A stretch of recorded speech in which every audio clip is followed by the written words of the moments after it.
자, 오늘부터 여러분 들으신 대로 에베소서 말씀을 우리가 함께 볼 예정입니다. 우리 에베소서 말씀 이후에 하나님 나라 특기를 보면 잠언도 있고 레위기도 있는데, 어쨌든 목사님은 개인적으로 이 에베소서를 좀 쭉 보면 어떨까 이런 생각을 가지고 준비하려고 하고 있거든요. 그래서 여러분들 에베소서 말씀을 좀 함께 배우고 묵상하고 또 함께 설교를 듣고 그랬으면 좋겠습니다. 우리 같이 함께 하나님의 말씀 보겠습니다. 에베소서 1장 1절에서 14절. 자, 우리 한 절씩 교독하도록 하겠습니다. 제가 먼저 1절 보겠습니다. 하나님의 뜻으로 말미암아 그리스도의 예수의 사도된 바울은 에베소에 있는 성도들과 그리스도 예수 안에 있는 신실한 자들에게 편지하노니, 우리 아버지와 주 예수 그리스도로부터 은혜와 평강이 너희에게 있을지어다. 찬송하리로다. 하나님 곧 우리 주 예수 그리스도의 아버지께서 그리스도 안에서 하늘에 속한 모든 신령한 복을 우리에게 주시되, 오 창세 전에 그리스도 안에서 우리를 택하사 우리로 사랑 안에서 그 앞에 거룩하고 힘이 없게 하시려고 그 기쁘신 뜻대로 우리를 예정하사 예수 그리스도로 말미암아 자기의 아들들이 되게 하셨으니, 이는 그가 사랑하신 자에 따라서 우리에게 거저 주신 것 그의 은혜의 영광을 찬송하려 하는 것이다. 우리는 그리스도 안에서 그의 은혜의 풍성함을 따라 그의 피로 말미암아 속량 곧 죄사함을 받았느니라. 이에 그가 모든 지혜와 총명을 얻게 하사 그 뜻의 비밀을 우리에게 알리신 것이요 그의 기뻐하심을 따라 그리스도 안에서 때가 찬 경륜을 위하여 예정하신 것이니, 하늘에 있는 것이나 땅에 있는 것이 다 그리스도 안에서 통일하게 하려 하시니라. 모든 일을 그의 뜻의 결정대로 일하시는 이의 계획을 따라 우리가 예정을 입어 그 안에서 기업이 되었으니, 이는 우리가 그리스도 안에서 전부터 바라던 그의 영광의 찬송이 되게 하려 하시니라. 그 안에서 너희도 진리의 말씀 곧 너희의 구원의 복음을 듣고 그 안에서 또한 믿어 약속의 성령으로 인치심을 받았으니, 이는 우리의 모든 일에서 그 얻으신 것을 성량하시고 그의 영광을 찬송하게 하여 하심이라. 아멘.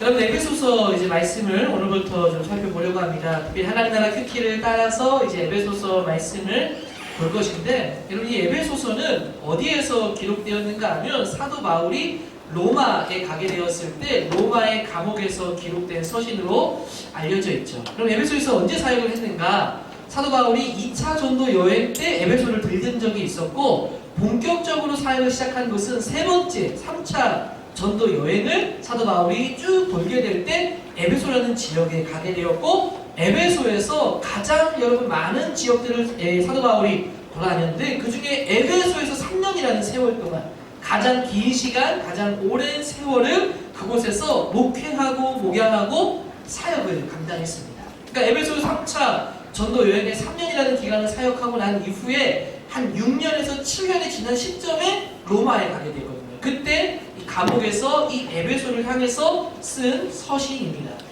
여러분, 에베소서를 쓴 이유는 그러면 무엇일까요? 신약 성경을 보면 신약은 총 몇 권으로 이루어졌는지 혹시 알고 계세요? 27권, 27권으로 이루어져 있는데, 그러면 그 중에서 이 신약의 27권 중에서 서신서로 이루어진 성경들이 있어요. 그게 총 몇 권이지 아는 사람? 예, 서신서는 총 몇 권으로 이루어져 있는가 하면 21권의 서신서로 이루어져 있습니다. 여러분, 신약 성경의 약 4분의 3에 해당하는 성경이 바로 서신서라는 거예요. 여러분, 왜 하필 신약 성경에는 많은 복음서들도 있을 것인데 역사서도 있어야 되고 또 계시록도 있어야 되는데 서신서가 왜 이렇게 많이 기록되게 된 것일까?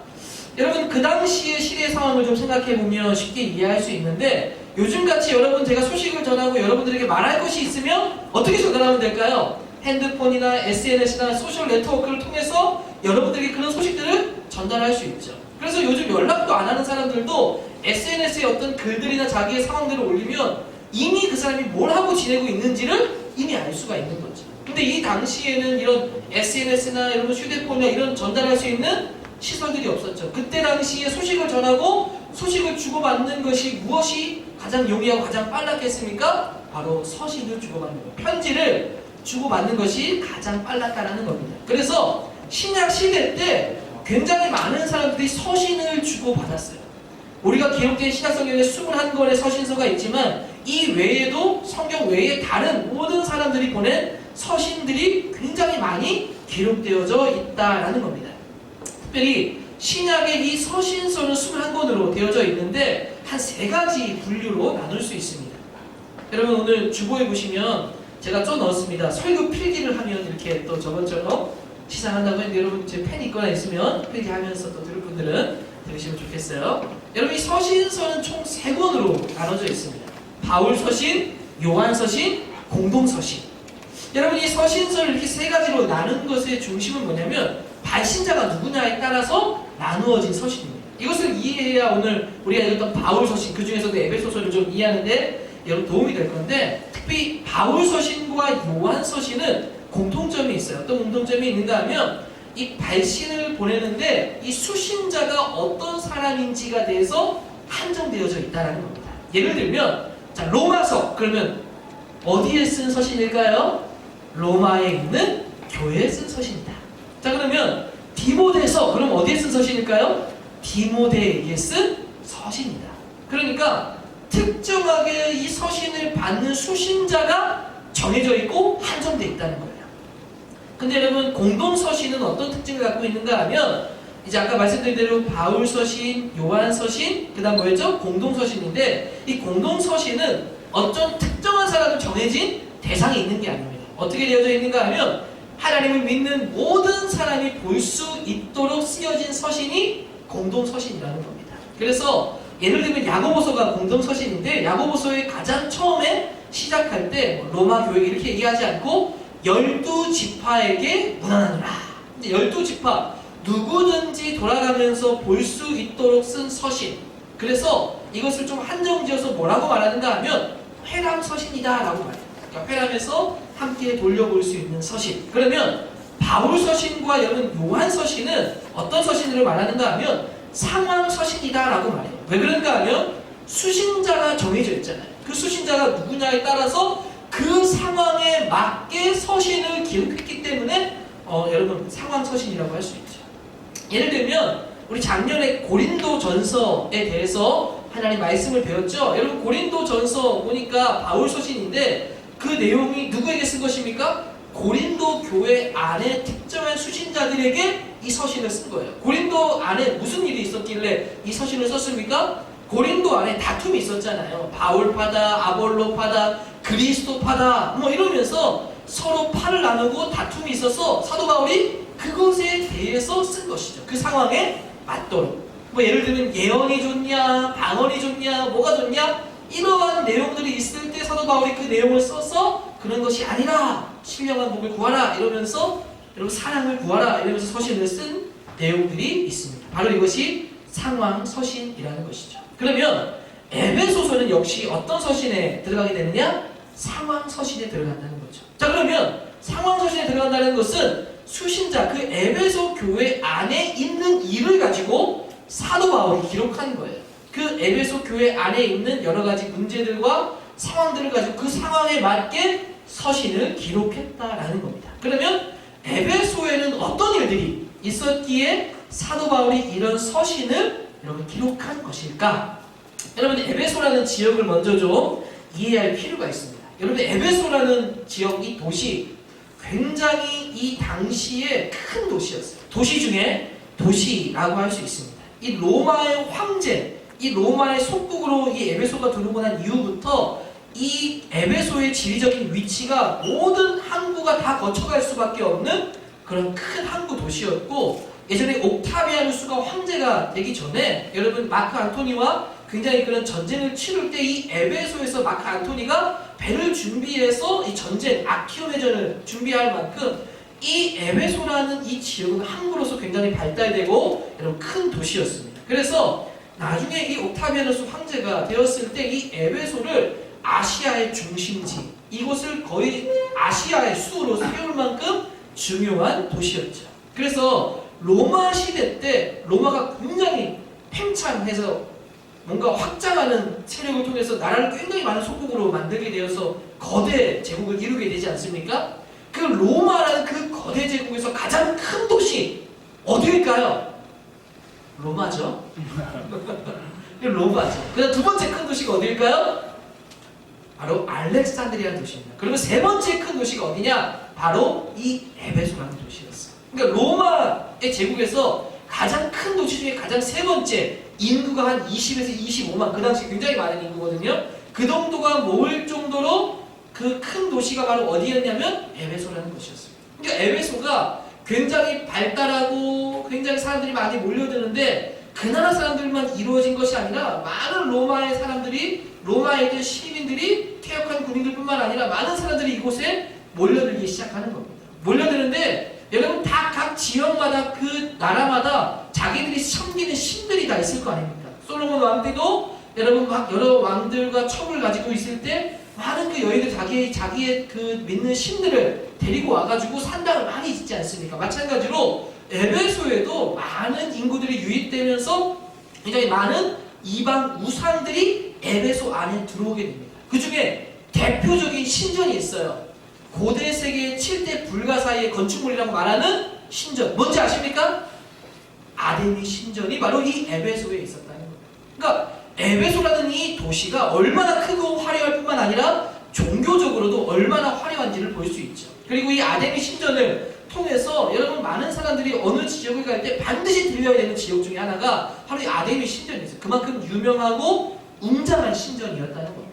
그러니까 이 신전에 사람들이 몰려들기 시작하면 숙박을 하게 될 것이고 그 신전을 관람하게 될 것이고 그 신전에서 그 신을 섬기는 행위들을 할 때 다 뭐 하겠어요? 재물을 거두는 거죠. 돈을 거두고 숙박에 흥행하고 그곳에 장사가 잘 되고 그러면서 그에 아류되는 다른 다양한 신전들이 생겨나고 덩달아서 그것을 구경하는 일들이 일어나기 시작하면서 이곳에는 마술과 점치는 일과 우상을 숭배하는 일들이 굉장히 많이 일어나는 도시가 바로 이 여러분 에베소라는 지역이었다는 겁니다. 그러니까 에베소 안에 있는 사도 바울의 목회를 받은 이 그리스도인들조차도 이 사도 바울이 떠나고 난 이후에 여러분 어떻게 되었을까요?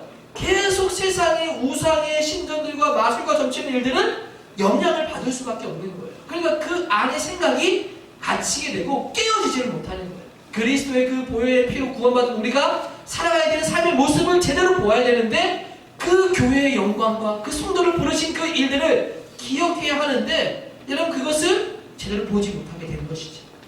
마치 우리나라에 유교가 굉장히 뿌리 깊게 내려져 있지 않습니까? 그래서 예수를 믿는 사람이 예를 들면 제사 때문에 많이 가정 간에 다툼이 일어나기도 하는데 절을 해야 되느냐 말아야 되느냐 기독교인들은 절하지 않습니다. 이러니까 조상도 함부로 하고 훼손하는 예의도 모르는 그러한 종교다 뭐 이런 얘기까지 나올 정도로 이것들을 쉽게 깨지 못하는 거예요. 뭐 문지방을 발면 뭐가 안 된다, 장례가 있을 때는 뭐 어디 축하잔치에 가면 안 된다, 뭐 결혼식이 앞두고 있을 때는 뭐 장례식에 참석하면 안 된다, 막 이런 미신적인 요소들이 우리에게 영향을 미쳐서 기독교인들이 예수님을 믿지만 여전히 이렇게 살지 못하는 사람들이 있지 않겠습니까? 그런 것과 마찬가지로 이 에베소에도 하나님을 만나고 복음을 들었지만 이 이방의 여러 영향으로 인하여서 제대로 하나님 섬기지 못하는 거예요. 그래서 에베소의 말씀을 보면 이 기독교 세계관으로 바꾸는 눈을 뜨이게 하는 이런 말씀들이 많이 여러분 기록되어져 있습니다. 그래서 여러분 이 에베소서에 있는 이 말씀은 이런 이교적인 관점을 가지고 있는 그들에게 하나님의 말씀을 전달해 주면서 기독교적인 세계관을 바꾸고 구원받은 사실을 상기시키면서 어떻게 살아야 하는지를 기록하고 있는 것이 에베소서 말씀입니다. 여러분 에베소서 그래서 2장 1장부터 3장까지에 나오는 주된 내용은 교리적인 부분을 설명하고 있어요. 2장 11절 그 사이에 너희는 이라는 말이 포함되어져 있는 건데 생각하라는 것, 뭐냐면 기억하라는 것. 뭘 기억하는가 하면 너희들이 어떻게 구원을 받게 되었는가를 기억해 보라는 것. 그러면서 이런 교리적인 부분들을 1장부터 3장까지 설명하고 있고 이어지는 4장부터 6장 끝장까지는 어떻게 살아야 하는가를 말해주고 있습니다. 다른 1절부터 나중에 한번 살펴보시면 부름에 합당하게 행하라. 4장 17절에 허망한 것으로 행하지 말라. 행하지 마라. 어떻게 하라? 그 다음에 영적으로 준비되어 전신갑주를 취하고 믿음의 선한 싸움을 싸워 나가라. 이런 이야기를 하고 있습니다. 이게 에베소서의 큰 그림 속에서 이러한 내용들을 여러분 다루고 있는 것이죠. 자, 오늘은 이러한 에베소서 말씀 속에서 1장 1절부터 14절까지의 말씀인데 2절은 1, 2절은 좀 제외해놓고 3절부터 사실은 오늘 보아야 될 말씀을 여러분과 함께 말씀 나누고자 합니다. 그러니까 1절과 2절은 늘 언제든지 누구에게 쓰는 것인지에 대한 안부 인사가 기록되어져 있고 3절부터 시작해서 이 사도 바울이 본격적으로 서신에 시작을 하는데 어떻게 여러분 시작하는가? 3절의 가장 첫 번째 이 단어 한번 보십시오. 뭐라고 쓰여져 있는가? 찬송하리로다 라고 여러분 기록하고 있습니다. 그러니까 찬송하리로다. 지금 뭐 하는 거냐면 이 사도 바울이 그 서신에 찬송을 적고 있는 거예요. 하나님을 향한 찬양과 찬미를 이곳에 기록하고 있는 겁니다. 여러분 지금 우리가 3절부터 4절, 5절, 6절이 나눠져 있지만 헬라어 원문으로 보면 이 14절까지 마침표가 없습니다. 무슨 말인가 하면 그냥 쫙 썼다는 거예요. 그냥 폭포수처럼 하나님을 향한 찬양을 쫙 기록했다는 겁니다. 하나님은 영광받기에 합당하신 분이고 우리를 창세전에 택하여 주시고 예정하여 주시고 우리를 구원하여 주시고 우리에게 하나님의 은혜를 베풀어 주셔서 그 하나님은 찬송합니다. 이 내용이 쫙 기록되어져 있는 겁니다.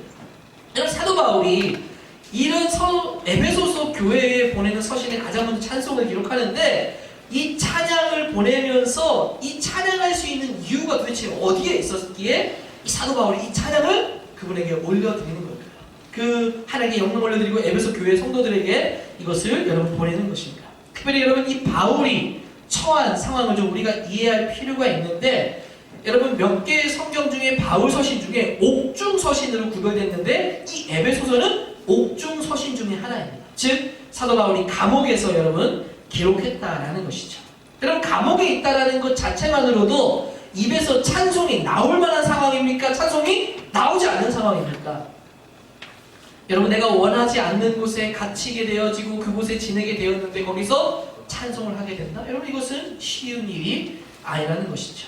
근데 이 사도 바울은 뭐라고 말하는가 하면 1장 1절에도 보면 하나님의 뜻으로 말미암아 라고 말하는데 하나님의 뜻으로 자기가 사도가 된 것처럼 이 사도 바울의 이 머릿속에는 언제나 하나님께서 예정하신 일대로 내가 이루어져 간다라고 믿는 믿음이 있었습니다.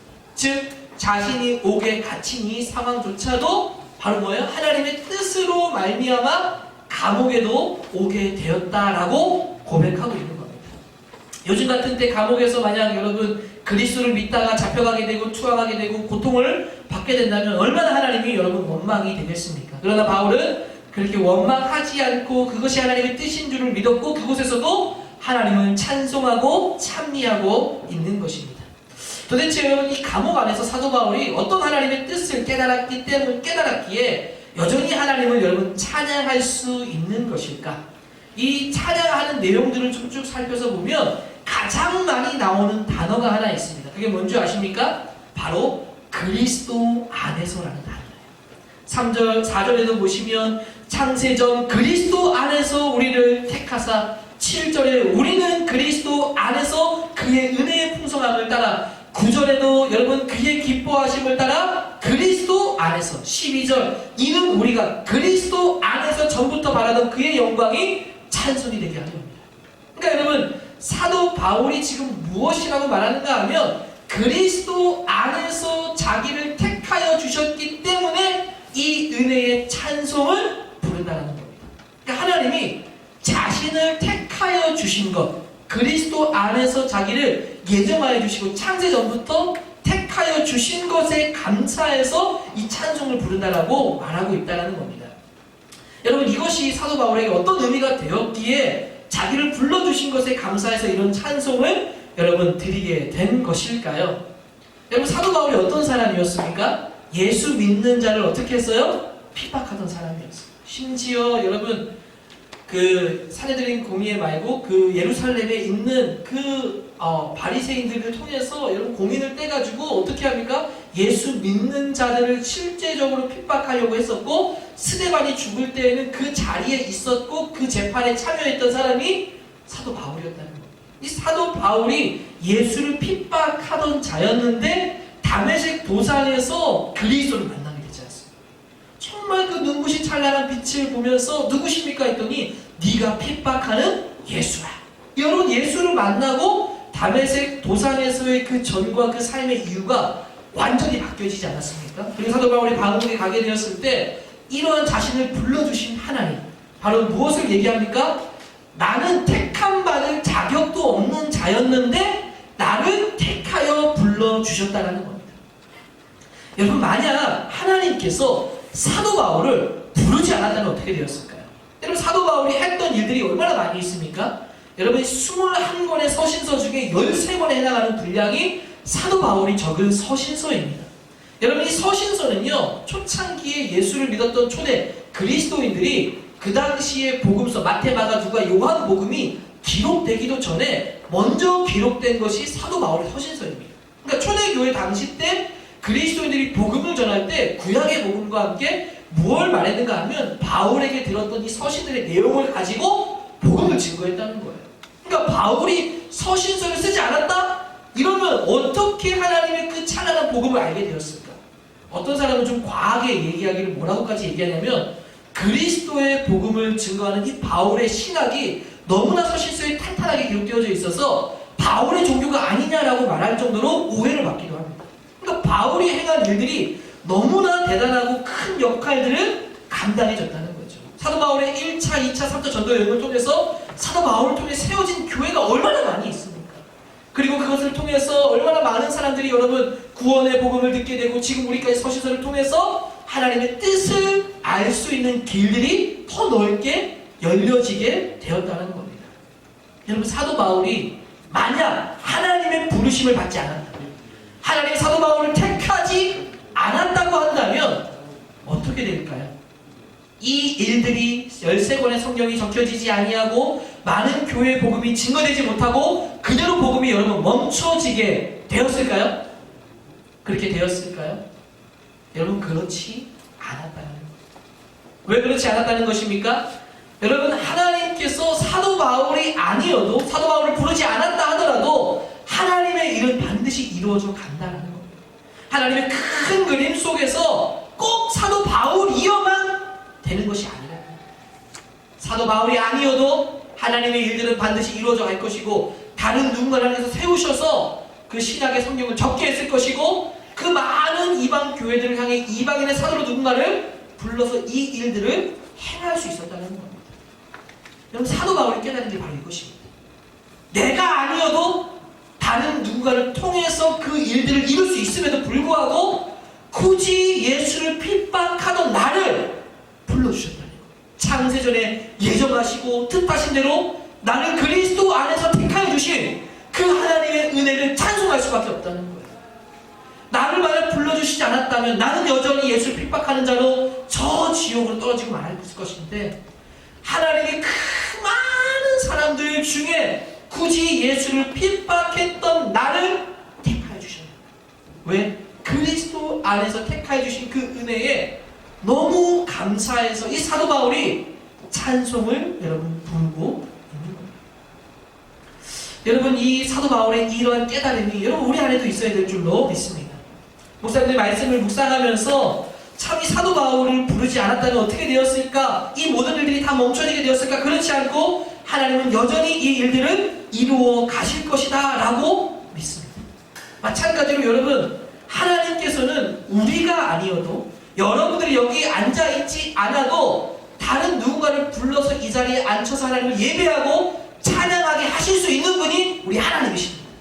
근데 굳이 그 많은 사람들 다 놔두고 여러분들 이 자리에 불러 모아주셨다는 거예요. 이게 우리의 찬송할 이유가 된다는 거예요. 여러분, 저도 마찬가지죠. 저는 목사로서 부름을 받았고 여러분들께 말씀을 전하는 자리에 있습니다. 근데 저는요, 처음부터 목사가 될 생각을 가지고 있지 않았어요. 고신대 처음 갔을 때 선교학과를 지원할 수 있는 기회가 있었고, 그러면 내가 뭔가 목회자가 되어야 될 것 같고 선교사가 되어야 될 것 같다는 생각 때문에, 두려움 때문에 그 과를 선택하지 않고 다른 과를 선택하고 목회자가 되어야겠다는 생각을 해본 적이 잘 없습니다. 근데 하나님이 그 많고 많은 사람들이 저를 불러주셨던 거예요. 그리고 저를 이 자리에 여러분 하나님께서 저를 세워주셨다는 것이죠. 근데 제가 이 자리에 서 있는 게 어떨 때는 너무나 부끄러울 때가 많이 있습니다. 나의 모습을 볼 때도 마찬가지고 나의 삶의 모습을 볼 때 과연 내가 이 자리에 전할 수 있는 자로 합당한가? 그리고 여러분 얼마나 정말 사역을 잘하시는 분들이 많은지 몰라요.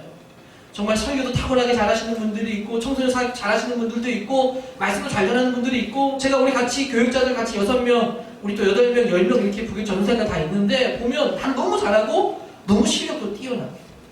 근데 그런 것들을 보면 너무 부럽기도 하고 한편으로는 여러분들에게 미안한 마음이 들기도 하는 거예요. 왜냐하면 더 좋은 사람이 와서 여러분을 섬겼다고 한다면 더 좋았을 수도 있겠는데 하나님은 그 많고 많은 사람들 중에서 굳이 나를 택하여서 이 자리에 나를 세우시고 여러분들에게 사역을 감당하게 하셨다는 것 이런 걸 생각하면 여러분 찬송을 나오지 않을 이유가 없다는 거예요. 내가 몸둘 바를 모르겠다는 거죠. 여러분 마찬가지로 하나님이요 많고 많은 사람들 중에 여러분들을 부르셨다는 거예요. 아멘. 여러분 하나님께서요 여러분들을 이 자리에 불러 모아주셨어요. 다른 사람을 세워도 되고 다른 사람을 통해 하나님의 영광을 받으셔도 되고 다른 사람을 통해서 하나님은 여전히 하나님의 일들을 이루어 가실 수 있어요. 서울 영동교회 이 교회의 고등부도 여러분이 아니어도 하나님께서 세우신 교회라고 한다면 하나님께서 하나님의 열심으로 인도해 가십니다. 필요한 사람을 불러주시고 세워주십니다. 여러분이 아니어도 그 일들은 여전히 이루어 간다는 겁니다. 그럼에도 불구하고 하나님께서 여러분들을 불러주셨다는 겁니다. 여러분 하나님께서 여러분들 이 자리에 불러주신 거 하나님의 은혜인 줄로 믿으십니까? 엄마 때문에 억지로 끌려왔다 하면 그게 은혜라는 거예요. 친구들이 막 그 가자고 해서 억지로 왔거나 잠을 더 자야 되는데 나는 집이 먼데 힘든데 어려운데 해도 여러분들이 이 자리에 오게 된 것은 사도 바울이 말한 것처럼 그리스도 안에서 택하신 뜻을 따라 여러분들이 오게 됐다는 거예요. 하나님의 계획 가운데 하나님의 예정 가운데 이미 창세전에 하나님 여러분을 택하여 주시고 불러주셨다는 거예요. 이미 여러분들이 하나님을 알기도 전부터 하나님 여러분들을 불러주셨다는 거예요. 그것을 찬송한 것처럼 여러분들이 찬송하길 원하는 거죠. 한번 생각해 보십시오. 여러분들은 그 부름 받기에 합당한 모습으로 날 살고 있습니까? 정말 하나님 나를 부르실 만큼 나는 하나님의 올바른 모습으로 하나님 정말 사랑하고 정말 내 몸과 같이 이웃을 사랑하듯이 하나님을 사랑하는 마음을 가지고 여러분 이 자리에 있는 것입니까? 사실 내세울 만한 것이 여러분 얼마나 많이 있습니까? 하나님 손에 사실 부끄러운 죄인의 모습을 가진 것이 여러분 우리의 모습 아닌가요? 사람을 사랑하는 것보다 미워하는 모습이 더 많은 것이 우리의 모습이고 사람을 살리는 말보다 비난하고 미워하는 말을 더 많이 하는 것이 여러분 우리의 모습 아닙니까? 그럼에도 불구하고 하나님이 여러분들을 불러주셨다. 그리스도 안에서 우리를 택하여 주신 분이 하나님이십니다. 저는 여러분들이 이 자리에 있는 이유만으로도 하나님의 사랑을 입은 자이기 때문에 우리가 찬송해야 한다고 믿습니다. 그냥 찬송하는 것이 아니라 정말 감격해서 몸둘 바를 몰라서 나 같은 자를 불러주신 그 하나님 앞에 감사의 영광 올려드려야 된다. 그냥 와가지고 막 그냥 대충 예배를 이렇게 하면 안 된다는 거예요. 하나님이 그러려고 여러분을 부르신 게 아니에요. 그냥 한번 예배 왔다 가는 정도로 그냥 살아가라고 여러분들을 부르신 게 아니라는 거예요. 하나님은 여러분들을 통해서 찬송을 받기를 원하시고 영광을 받기를 원하시고 여러분을 통해서 하나님의 일들을 이루어 가시기를 위해서 여러분을 불러주셨습니다. 하나님은요 하나님의 능력으로요 세상을 반드시 이끌어 갈 수 있습니다. 그냥 말씀만 가지고 창조하신 것처럼 이 세상을 이끌어 가실 수 있어요. 근데 하나님은 이 땅에 왕으로 오셨지만 진정한 통치로 하지 않으세요. 어떻게 통치하느냐? 인간을 대리 통치자로 세워서 우리를 통해서 하나님의 일들을 이루어가도록 하신다. 그 일에 내가 부름받았다. 그 일에 우리가 부름받았다는 거예요. 대충 살 수 있겠습니까? 대충 여러분 그냥 하루하루 보내면서 살 수 있겠습니까? 어떻게 나만을 위해서 살아갈 수 있겠습니까? 하나님을 위해서 나 같은 자를 불러주신 그 하나님의 은혜에 찬송합니다. 그 하나님을 위해서 여러분 살아가야 되지 않겠습니까? 저는 오늘 말씀을 통해서 정말 나의 모습을 한번 돌아보십시오. 부를 것이 하나도 없지 않습니까? 어떻게 보면 저는요 목사님 죄송하지만 부를 이유가 충분합니다. 저는 매일마다 말씀을 3장씩 읽고요 하루에 1시간씩 기도를 하고 있고요 믿는 자들에게 학교에서 복음을 날마다 전하고 있으며 제가 전도한 사람이 100명이 됩니다. 이런 사람이 있습니까? 물론 이런 의로운 행동만 가지고 판단하는 건 아니에요. 정말 마음의 중심하는 사랑하는 마음을 정말 가지고 살아가고 있냐고 어떻게 보면 여러분 우리 하나님 앞에 정말 불순종. 여러분 바리새인들의 그 죄가 그냥 그 멀리 있는 게 아니지. 참 우리 죄지 않습니까? 우리의 모습 아닙니까? 이스라엘 백성들이 그렇게 끊어지 하는 사랑을 받았지만 멸망했지만 돌아가서 다시 회복했을 때에도 다시 타락하고 우상을 숭배하고 자기의 길들을 따라가는 것. 이게 먼 나라 이런 나라 유혹이 아니라 우리의 이야기 아닙니까? 그럼에도 불구하고 하나님은요 여러분을 택하여 주셨다. 여러분의 그 죄를 알면서도 여러분의 그 부족함을 알면서도 마찬가지 저도 저의 부족함을 알면서도 하나님은 저를 불러주셨다는 것. 이게 우리의 찬송할 이유가 되는 것이죠. 여러분들의 모습을 돌아보면서 나를 불러주신 하나님, 나를 택하여 주신 하나님, 그리스도 안에 나를 불러주신 그 하나님을 찬송하게 됩니다. 그 하나님을 높여드리게 되기를 주의 이름으로 축복합니다. 아멘. 우리 같이 한번 말씀을 기억하면서 함께 기도하면 좋겠습니다.